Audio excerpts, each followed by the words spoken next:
parce que foofu laay tourner ba def benn résumé bu ndaw rek ci li nga xam ne mooy dialogue bi nga xam ne dugg nañ ci parce que ñoo ngi xaar li nga xam ne mooy résultat wu dialogue bi parce que li ci ëpp importance mooy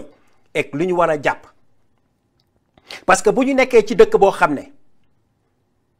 opposant bu gën a féroce moo ko yoroon dictateur bu gën a féroce ci Afrique moo ko yoroon muy Macky Sall et le PASTEF s'en est sorti mooy génn ci avec la tête haute ak 54% des suffrages ñi ñëw ci législative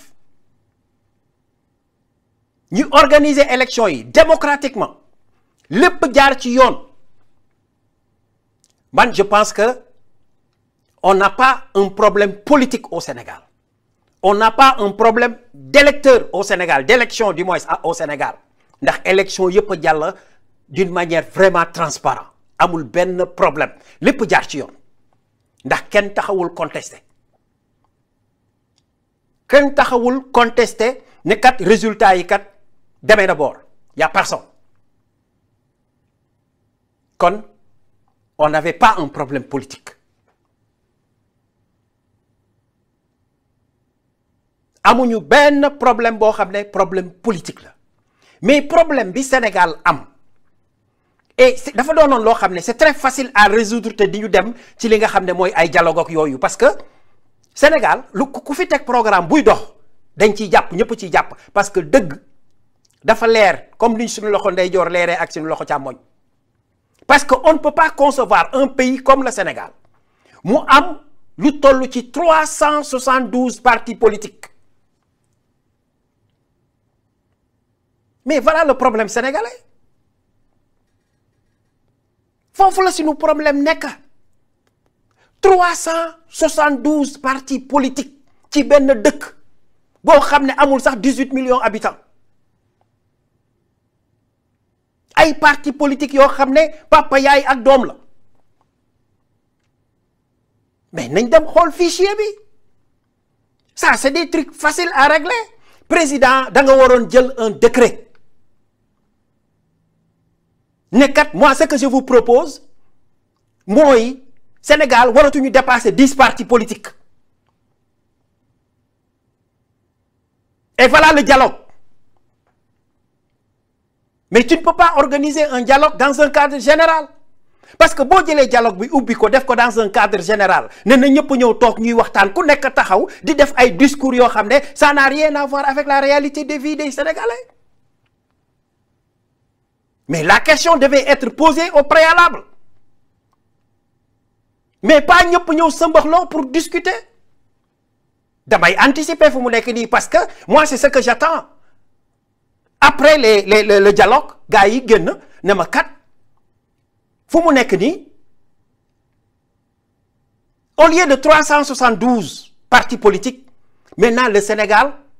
voilà les conditions nous avons besoin que de 10 partis politiques léegi parti politique bu ci nekk boo atteindrul quorum bii na la leer na nga dem uti fossé simple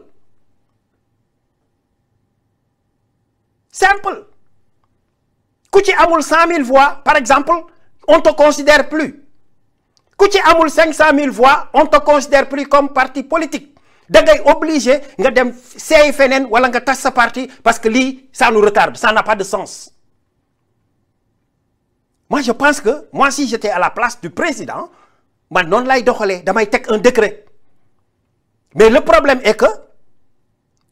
ils sont tous partis dans la dispersion dans l'abstraction c'est-à-dire y a rien amul lenn loo xam ne lu ñu mën a sukkandiku la comme document de travail dañu nar a dem foofu wax ba mu jeex ku ci nekk taxawaat tabaski bi ñëw le lendemain tabaski ñu fàtte mais monsieur le président kooku lu ma lay suggérer la tu es le président de la République parfois quand il y a un problème au Sénégal bu demee nii da ngay cibler li nga xam ne mooy yoon bi c'est-à-dire il faut dire aux Sénégalais et voilà le problème voilà ce que je propose voilà ce que lii la sama cabinet proposé lii la ministère yëpp proposé nga tegal ko nit ñi mu doon un décret boo xam ne à discuter maintenant à partir de là on tire les résultats mais quand j'ai regardé li nga xam ne moo ëmbal dialogue bi yëpp li ko ëmb yëpp c'est des détails yoo xam ne Sénégal dépassé na ko dépassé nañ ko totalement on n'est plus là-bas mais ñoo ngi ciy dellu si waat sans s'en rendre compte parce que ñaari élection yi fi jot a jàll yëpp ça s'est passé dans de très bonnes conditions lu amul fenn ci Afrique kon on doit retenir que le problème que nous avons n'est rien d'autre qu'un problème de partis politiques nous avons 372 partis politiques te monsieur le président tu l'as dit 372 partis politiques ça c'est beaucoup pour le Sénégal le système partisan est en train de tuer nos pays africains les grandes démocraties mais qu'est-ce qu'ils ont 2 partis politiques les démocrates et les républicains mais au Sénégal 372 partis loolu war nañ taxaw sax ruus di ko wax ci biti loolu lu war a dañ la lu war a dañ la c'est un décret qu'on doit mettre sur pied sénégalais yi voté ko wala waxtaane ko et puis on avance mais on ne peut pas continuer comme ça gis nga lii moo tax la presse sénégalaise est en train d'utiliser li nga xam ne mooy politiciens yi di ci wax lu leen neex di ci def lu leen neex ku mu neex nga ñëw taxaw ci télévision wax lu leen neex maay représenté diw maay représenté parti diw maay représenté lii te fekk yow tu n'as même pas 20 personnes yu la topp 20 personnes yu la topp su ma ñëwee ci Pape Djibril Fall mais Pape Djibril Fall s'il a l'audace un député qu'on a repêché un député je dis qu'on a repêché dañ ko repêché il n'a même pas honte mu war a taxaw ak ñi nga xam ne dañu liggéey ba ñu fal leen à 54% des Sénégalais yow nga war a indi ay initiatives yu taxaw à l'Assemblée nationale teg ko gars yi xam ne kat yow tu défends un programme et aussi tu proposes un programme boo xam ne day tax Sénégalais yi avancer nga taxaw ñi lay interviewé nga naan non le premier ministre kenn xamul lan la uti ji woon Côte d'Ivoire mais imbécile de merde nga ne le premier ministre kenn xamul lan la uti ji Côte d'Ivoire yow tu es censé ignorer même ce qui se passe dans ce monde-là mais nit ku mel nii est-ce que war nañ ko fal député nit ku mel nii est-ce que war na yor parti politique mais c'est dommage pour le Sénégal c'est vraiment dommage pour le Sénégal donc ñun ñëpp ñu xam ne le Sénégal a besoin de cette sous-région dañu war a am jàmm ak ñëpp dañu war a am des relations sur le plan économique éducatif et social sur tous les plans ak dëkk boo xam ne da nga nekk en frontalier ak ñun ñu war a dem nemmeeku leen en tant que gouvernement bu bees war a dem toog waxtaan ak ñoom war a teg ay programme yu bees war a indi ay initiative yu bees surtout sur le plan économique yan échange la ñu war a def yoo xam ne mooy permettre ñaari dëkk yi ñu mën a jàppalante sur le plan économique un député qui est censé ignorer li nga xam ne mooy daw ci àddina bi mu ne lan lay suñu premier ministre di uti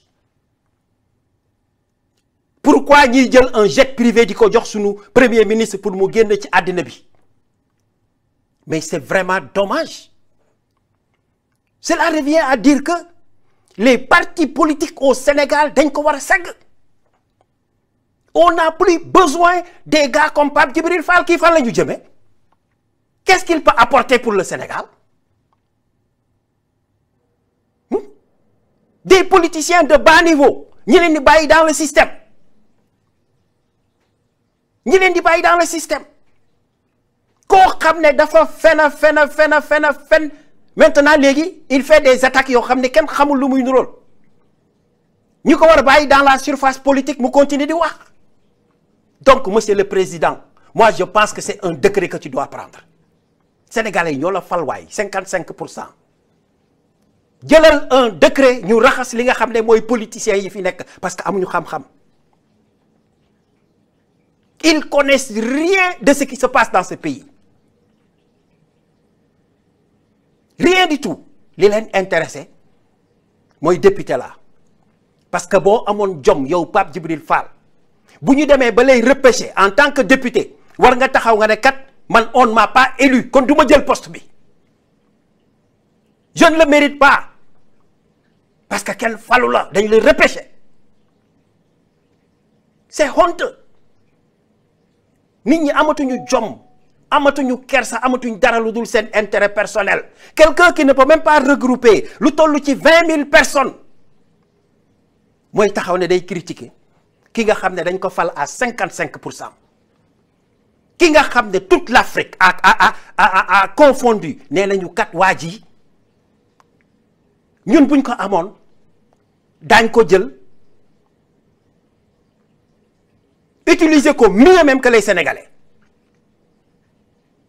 ngay taxaw naan da ngay am looy critique yu con yooyu. Donc monsieur le président s'il vous plaît moi je pense que le problème du Sénégal c'est la politique. Le problème du Sénégal ce n'est rien d'autre que les 372 partis. On doit régler ça.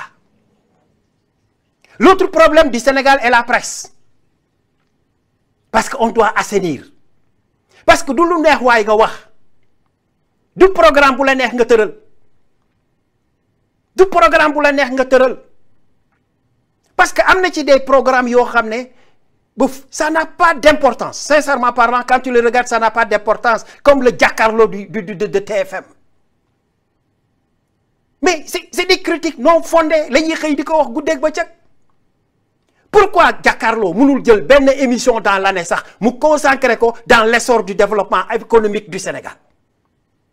Comment on doit faire ba kii jaay gerte caaf kii jaay mango kii jaay madd ki nekk ci marché bi di jaay ki nekk di gardien comprendre nga comment on doit faire pour que ñooñu mën a am évolution dans leur travail? Est-ce que gis nañ ko? Il y a aucune télévision Sénégal qui couvre des événements pareils. Li leen intéressé rek mooy Ousmane Sonko dugg na Ousmane Sonko génn na Ousmane Sonko dugg na Ousmane Sonko génn na c'est ça qui les intéresse. Donc bu ñu bëggee réew mi dox il faut que ñu xam lan mooy l'essor du développement économique sénégalais naka la ñu war a mën a def pour mu dem. Il faut ku nekk am boobu conscience parce que si on ne le fait pas sincèrement duñu dem fenn parce que y a beaucoup d'exemples ñun ñëpp gis nañu Chine nu mu demee ñun ñëpp gis nañu le Japon du Meiji no comment ils ont fait pour évoluer ñun ñëpp gis nañu li nga xam ne mooy Rwanda ak Paul Kagame mais Paul sera un président à vie parce que fi mu fekk Rwanda ak fi mu indi Rwanda looloo tax. Donc si on a un Diomaye un Sonko boo xam ne toog nañu xam ne kat ne ñoom dañu bëgg a indi le Sénégal à un niveau beaucoup plus élevé donc il faut que mu am fu ñu jaar il faut que mu am nu ñu def ak sénégalais il faut que ñu reconstituer li nga xam ne mooy fondement de base du Sénégal ndax Paul Kagame ba mu ci tolloo Rwanda doon désert je peux dire comme ça parce que li fa dee ci ay nit kenn xamul nu mu toll. Quand Paul est arrivé tubaab yi dañ doon daw ci ginnaawam naan ko waaw mais qu'est-ce qu'on peut faire pour vous mu ne leen soxlawuma leen parce que je n'ai pas encore de pays. Paul Kagame a consacré 3 ans dans la galère nekk bil Rwanda di liggéey ma ne la bu ñaari nit di xeex sax nekk dëkk bu sori ay kilomètres buñ ko nee Paul dëkk ba kat ñi ngi doon xeex mu taal otoom mooy dem àtte ji xeex bi bu àttee xeex ba pare wax ak ñoom wax leen lu ñu mën a dégg. di conscientiser population bi pendant presque 3 ans plus ba dëkk bi commencé déggoo gars yi commencé fàtte histoire bi nga xam ne si la ñuy reye woon beaucoup de gens ku nekk di fàtte ku nekk di baal ku nekk di fàtte ba tey Rwanda toll fi mu toll nii parce que moment boobu bi gars yi demee ba jël seen essor de développement économique si la bailleurs yëpp ñëwaat ne ko Paul est-ce que pare nga mu ne leen fu mu nekk nii pare naa parce que maintenant j'ai un pays. Parce qu'en ce moment, ils pouvaient contrôler le Rwanda. Ils pouvaient contrôler l'économie. Ils pouvaient contrôler ñi nga xam ne ñooy bailleurs de fonds yi. Tout le monde nga xam ne da leen di contrôler ba nga xam ne léegi ñoom danañu mën a gérer bu ñu toogoon seen biir néeg sax dinañu xam ne kenn du dilapider alalu réew mi. Voilà comment un agent de développement agit. mais yéen tey boo leen gisee Ousmane Sonko di roode Burkina Guinée Côte d'Ivoire Guinée-Bissau Sierra Leone parce que fu mu ci dem rek am na lu tuuti lu muy jàng foofu donc Ousmane du nit si vous ne le savez pas ñu wax ko Ousmane du nit c'est pas un humain il est super intelligent parce que fu mu nekk nii ce qu'il est en train de faire ñëpp a ngi ko gis ne ko ay visite économique ay lii ak lii ak lii il est en train d'apprendre il n'est jamais trop tard d'apprendre connaître la géographie ne veut pas dire que tu connais la réalité connaître la géographie je dis de l'Afrique ne veut pas dire que tu connais la réalité de vie des Africains Ousmane est en train d'apprendre Ousmane est en train de diagnostiquer Ousmane est en train de faire la comparaison et Ousmane est en train de situer le Sénégal à l'instar de ces autres pays il faut que ngeen nanda il faut que ngeen comprendre il faut que ngeen xam ne waa ji dafa am mission bu muy doxal ndax dëkk mooy li ma wax ci Kagame rek munoo ñëw bërët nga dóor déedéet tu vas faire des erreurs Diomaye bi mu taawee ba xam ne il s'est rendu compte que le propulseur de ce projet le propulseur pour le développement du Sénégal n'est rien d'autre que Ousmane Sonko parce que moom moo yor clé bi ñu bañ ko ñu nangu ko moom moo yor caabi bi Diomaye daf ko ne demal parce que yow doo ko ñuy téye yow doo ko ñuy wax defal lii wala defal lii vas-y tu connais le Sénégal mieux que quiconque tu connais ce que tu veux pour le Sénégal vas-y génnal ci biti man ma toog ci réew mi géré ko il faut que ngeen di jàngat politiquement qu'est-ce qui se passe au Sénégal maintenant ces visites qu'il est en train de faire va lui permettre de faire une évaluation de la méthode participative bi nga xam ne ñu ngi koy tegal Sénégalais pour développer réew mi ndax su boobaa ñun dinañu xam dëkk bu nekk lan la ñu war a séq ak yow lan la ñu war a def échange ak yow sur le plan économique nga xam ne daañu mën a doxal suñu réew comme il le faut sans problème je dis ndax bu boobaa danañu dawal fondement bi teg lépp mu jaar ci kaw yoon sans problème donc il faut que ngeen xam tactiquement et politiquement loolu c'est des éléments nécessaires moo tax su ma toogee ma gis ay sénégalais yoo xam ne ils n'ont pas bien compris quoi ils se disent que bof comme un gars comme Pape Sané de Walfadjri qui dit que la diplomatie sénégalaise est morte non c'est pas vrai Pape Sané ça c'est pas vrai bi ma ko déggee ci yow dama ne c'est pas vrai ñoo ngi door a am diplomatie au niveau du Sénégal parce que ça c'est de la diplomatie transparente c'est pas de la diplomatie égoïste bi nga xam ne moo fi nekkoon ndax lan nos diplomates dañ daan dem pour seen propre intérêt ils s'en foutent du peuple mais dañuy daan dem pour seen propre intérêt ndax ku ci génn visite wala nga dem feneen diplomatiquement yaa ngi ut loo am pour sa bopp mais regarde comment on utilisait nos visas diplomatiques nos passeports diplomatiques intérêt da ngay gis koo xam ne day defal doomam defal ay jabaram defal ay bàjjanam defal ay mbokkam defal waa koñ bi defal ñëpp am passeport diplomatique ça c'était quoi donc Pape Sané Sénégal mi ngi door a am diplomatie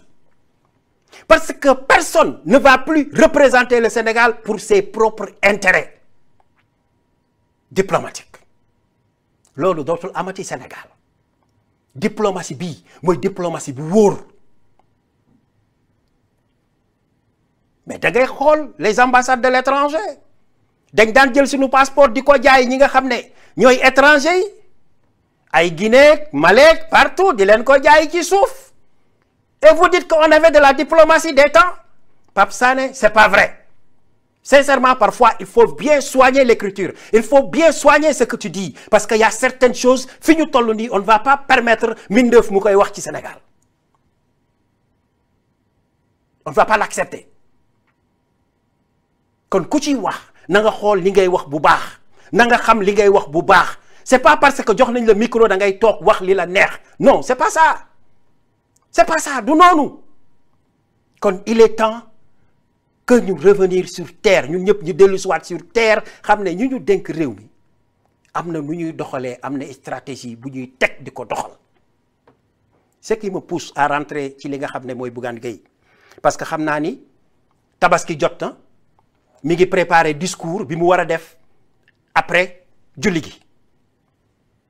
te loolu je conseille aux journalistes sénégalais ñu xam ne bésu julli la ñu nekk il faut pas prendre des interviews tocards parce que waru leen ko def vous ne devez pas le faire képp koo xam ne da nga def un interview boo xam ne c'est tocard on ne doit pas montrer ça à la télévision ça je vous en prie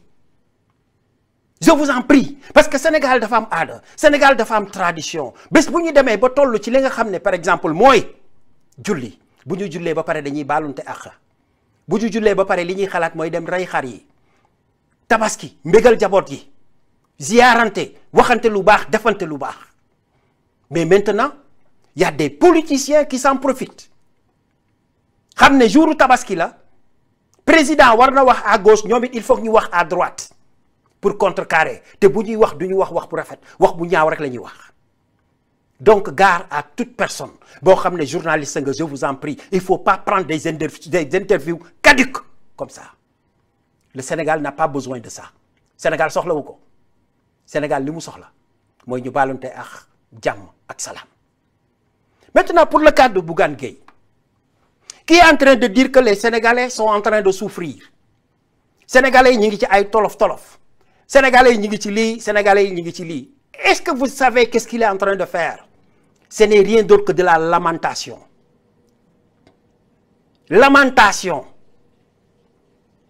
comme jigéen si vous me la pardonnez comme jigéen buy wax ngeen baal ma jigéen yi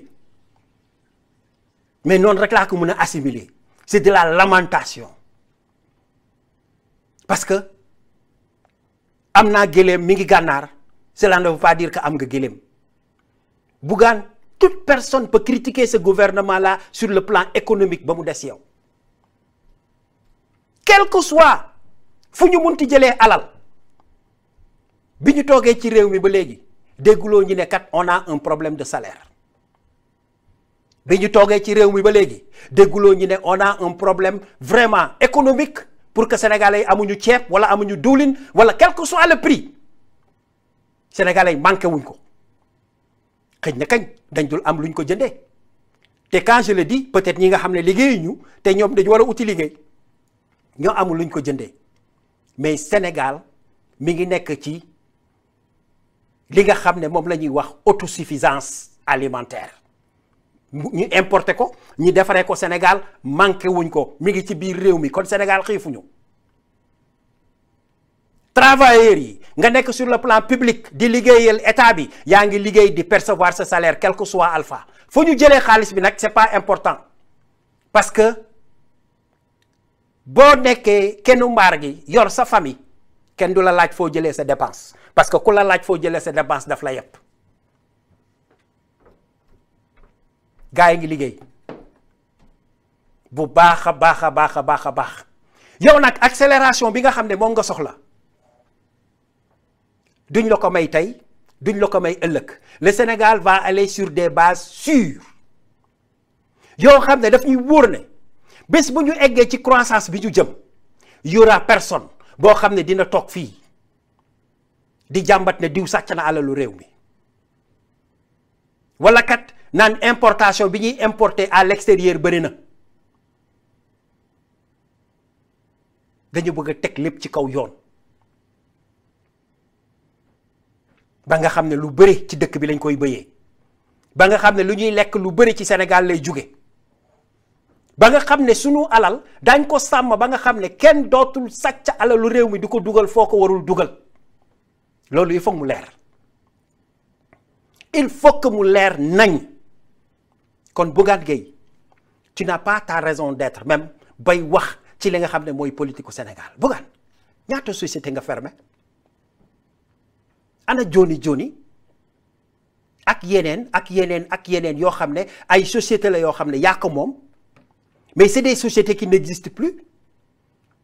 mais pourquoi tu n'as pas conservé ces sociétés pourquoi nga banqueroute mais il faut te poser des questions. Donc tu es quelqu'un d'incapable donc koo xam ne day door a jot réew mi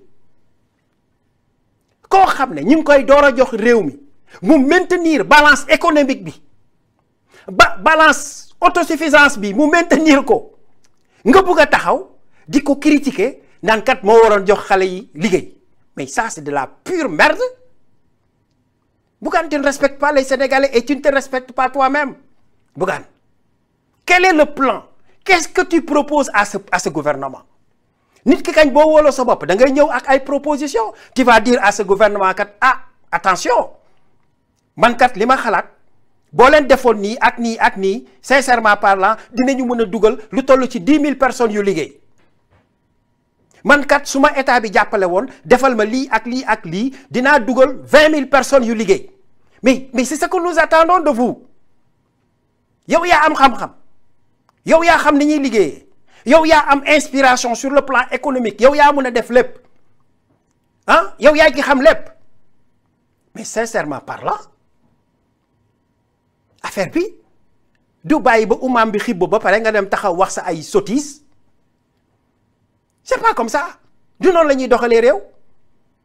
ndax les propositions que tu peux apporter soo ko indee nit ñi dofuñu dinañu ne kat Bougane mu kat li mu proposé am na solo Bougane kat li mu wax dëgg la Ousmane wala Diomaye déglu leen Diomaye kii kat li mu wax dëgg la boo leen ko négligé kat ñi xam ne yaa leen bëggul liggéey mais yow tu ne viens avec aucune proposition dara sur la table. lu dul naan non xale yi dañu war a jàngi xale yi dañu war a dugg na fi génn fii xale yi amuñu liggéey di lamenté wu rek gis nga tu dois te taire c'est ce qui revient à dire que monsieur le président de la République génneel yat bi moi c'est là où je t'attends parce qu'on n'a pas besoin de 372 partis politiques pour rien 372 partis politiques ndax échantillon yi ma joxe rek doy na. Bougane Gueye d'accord la démocratie mais la démocratie ne se fait pas comme ça da ngay ñëw ak ay arguments yu valables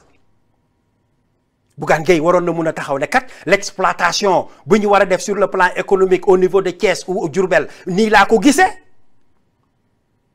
talone gouvernement bi ne leen kat man nii laa ko gisee voilà ma vision jàppaleen ci ñu liggéey ko mais tu penses que les Sénégalais sont fous? Mais si ça réussit mais dañ lay jox crédit dañuy xam ne kat waa ji buñ ko falee ëllëg président du ñu trahir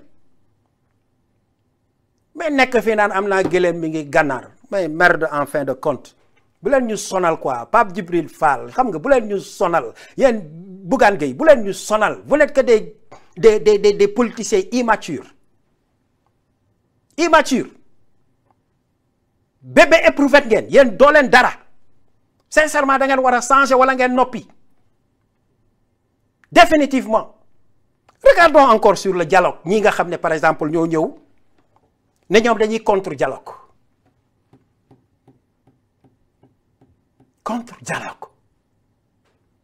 est-ce que ñooñu toog nañu évaluer ñoom seen bopp ñu xool ne kat le mot contre dialogue du mot boo xam ne académiquement lu ñu war a génne la suñu doom yi di ko dégg mais essayons de raisonner un peu est-ce que loolu suñu doom yi war nañ ko dégg contre dialogue mais bu fekkoon ñii réew mi leen yittal dinañu toog kat concevoir un mot adéquat boo xam ne bu ñu ko génnee ça passe et ça marche ñi dem def li ñuy def toogaat mais contre dialogue cela veut dire que je suis contre vous mais je n'ai rien à vous proposer nit ki kañ soo ko mënul jox dépense bàyyi ko mu dem waaye bu ko sonal Barthélémy Dias Bougane Gueye encore et tu penses que monsieur le président da ngay toog fii di tàllal loxo comme ni ko Abdou Diouf waxoon jàkka jaa ngi nii ku mën na nodd bul dawal boobu philosophie parce que dañu toll foo xam ne xam nga il faut nga teg le train sur les rails monsieur le président si tu veux être un président boo xam ne dafay rester à l'annales dans l'esprit des Sénégalais à vie il faut nga jël sa matukaay tey nii laay waxee ak monsieur le président maa ngi nii tàng jër ci biir studio bi taaluma climatiseur taaluma dara parce que il faut que je parle avec mon président monsieur le président s'il vous plaît si tu veux être un président qui restera dans les annales du Sénégal même si tu fais 5 ans il faut nga jël say responsabilités parce que man mënuma d'accord benn nit toog fële ci nguus naax génnee téléphone am taxaw jàkkaarloog monsieur le président wala premier ministre saaga ba doyal jaar fu bon wax lu bon nga ne non c'est la démocratie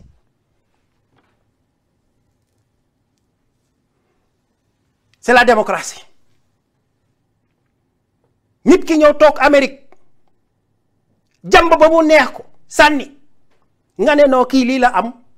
parce que amul autorité pour wax kon foofu la mën a taxaw wax monsieur le président mënuñu toog Sénégal di déglu ay politiciens yoo xam ne dañu baa seen niveau dafa baa xamuñu dara ci li ñuy def lu dul dañ ci dugg pour ut lu ñu am nga toog di leen di seetaan ñuy dem ba nekk 372 partis politiques monsieur le président si tu veux être un président qu'on va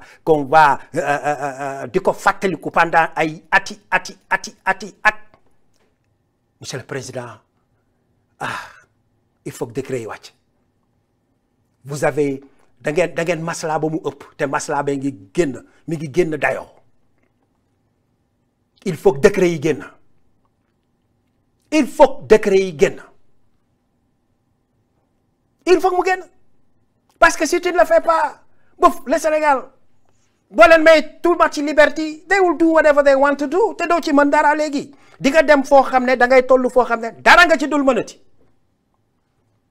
kon monsieur le président je t'en prie monsieur le président Diomaye Faye les Sénégalais ont confiance en vous kon dóor leen mu daanu soo leen ko deful vous allez le regretter parce que distraction yu ndaw yi moo leen nar a tere liggéey moo leen nar a tere def li ngeen bëgg a def parce que seen idée baax na seen slogan baax na seen programme baax na lépp baax na mais li ñuy wax tànk ak wax ñoo war a ànd la ngay wax na nga ko jëf ko rek lu la ci fekk loo ci góobee nga gar ko parce que lu baax ngay def c'est pour cela ma indil leen l'exemple de Kagame yaa ngeen ci tànk yi mais dafa am leneen lu ci manqué mooy rigueur face à la population rigueur face aux perturbateurs de l'État il faut que ngeen taxaw ci il faut que ngeen jug ci il faut que ngeen def ci li ci war soo leen ko defee rek doo leen ko regretter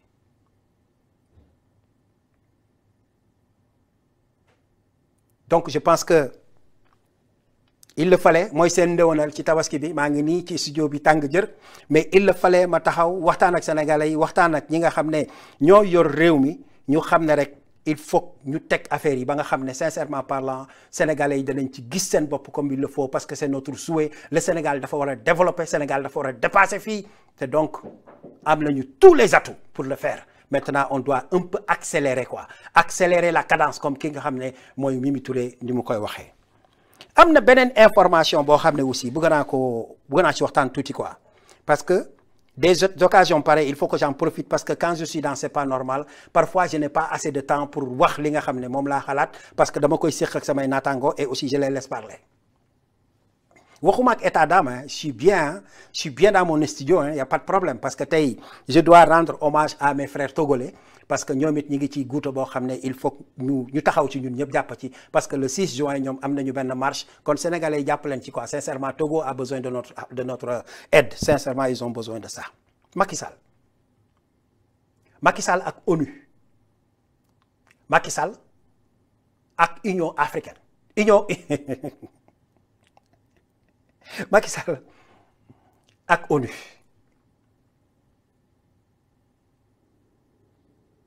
gis nga ñoo ngi seetaan loo xam ne mooy li ñu wax rek luy raam ci ñàkk bi la jëm ndax Macky Sall li muy fexe gis nga bés bu sottee 2029 nous allons avoir des élections perturbées. Nous allons avoir un Sénégal perturbé ndax Macky Sall loolooy gis-gisam fu mu nekk nii ndax Macky Sall jusqu'à présent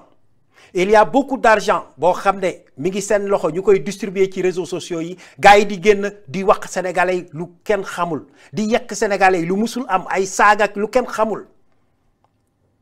Macky Sall moo koy def suñu deful ndànk en 2029 il va revenir en force pour perturber le Sénégal li la koy wan mooy il est en train de faire le tour du monde mi ngi dugg fu nekk pour rek gars yi jox ko ay ndombal tànk. Moi je n'ai jamais vu un président un ancien président buy wër di dunguru est-ce que xam ngeen le mot dunguru di dunguru partout pour que gars yi mën ko jox poste boo xam ne c'est à l'instar international. dem na ci Ibrahim Mo ça n'a pas marché Mo Ibrahim ça n'a pas marché joxoon nañ ko fi les 4P ça n'a pas marché fu mu dugg du marché léegi nee na ONU lay toppatoo ji fu mu nekk nii mi ngi def ay lobby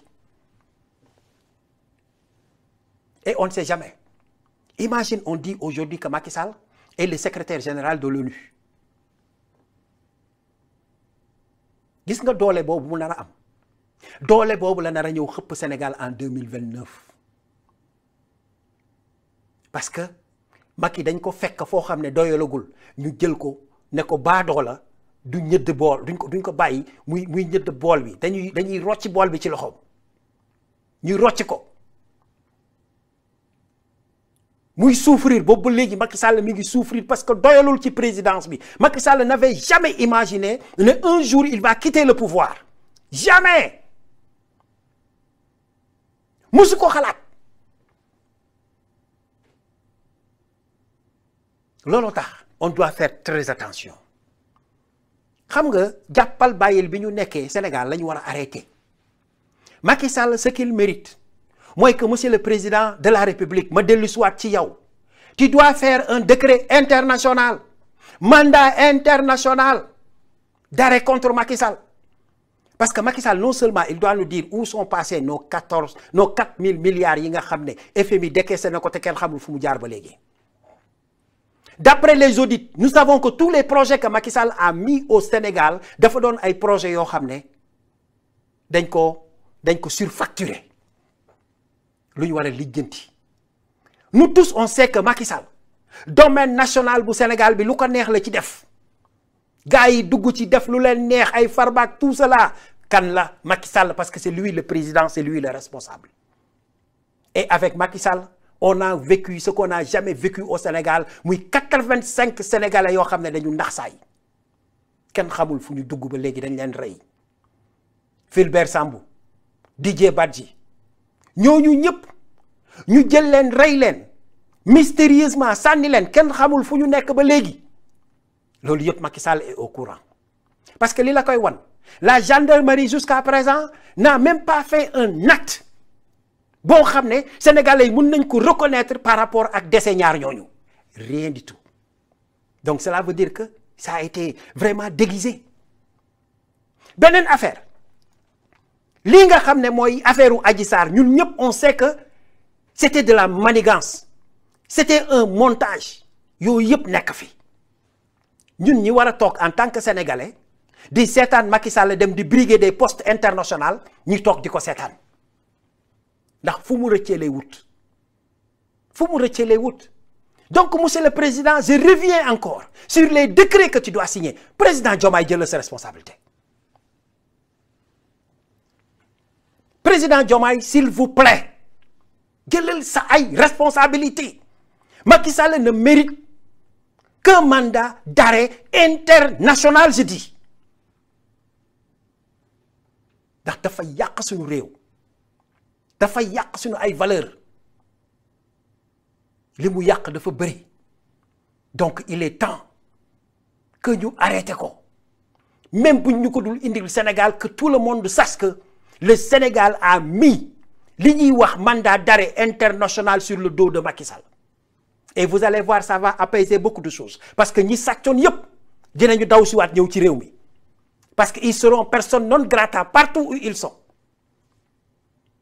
Mais ñun naka la ñu mën a seetaanee monsieur le président un Macky Sall jël suñu ay milliards yu dul jeex yóbbu ko fi nga xam ne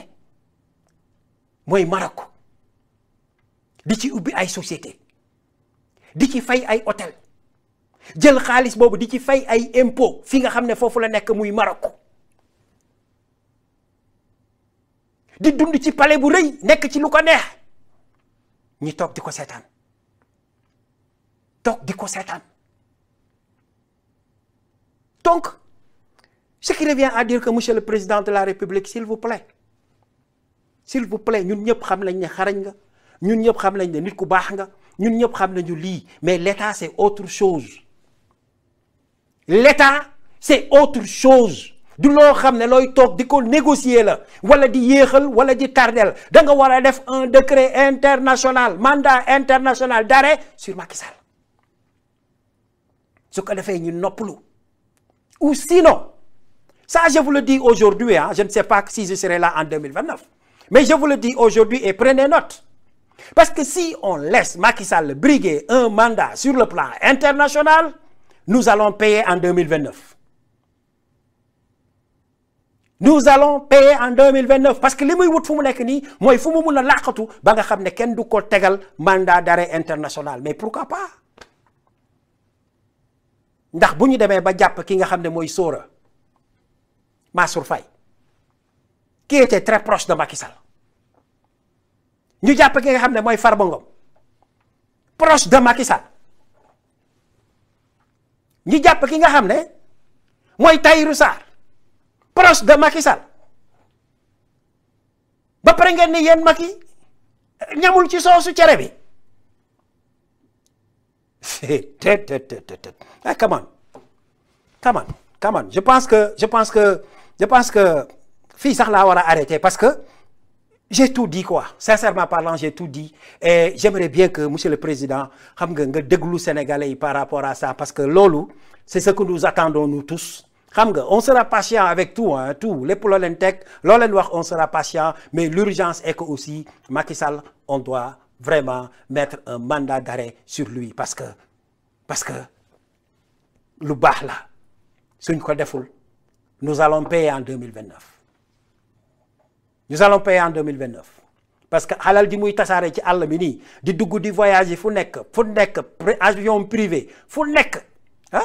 Macky Sall comment il se permet dem ba Arabie Saoudite di wax naan l'économie de l'Afrique dugg na fii génn fii et c'est lui qui fait partie des premiers yi nga xam ne ñoo bousiller li nga xam ne mooy l'économie africaine plus précisément le Sénégal lépp dañ ko surfacturé moo tax tey ñuy jàpp ñi ñëpp léegi li des mooy daj dëpp gi te lii monsieur le président on doit même pas te le dire tu dois le faire boo ko defee rek Sénégalais yi siggi soo ko defee rek Sénégalais yi siggi on n'a pas besoin de l'arrêter même nañu def mandat d'arrêt bi ci kawam rek nga xool dañ ko def il va revenir au Sénégal parce que dooy nekk personne non grata partout où il va. Maintenant je pense que je peux tourner sur nos amis togolais parce que je pense que c'est le moment.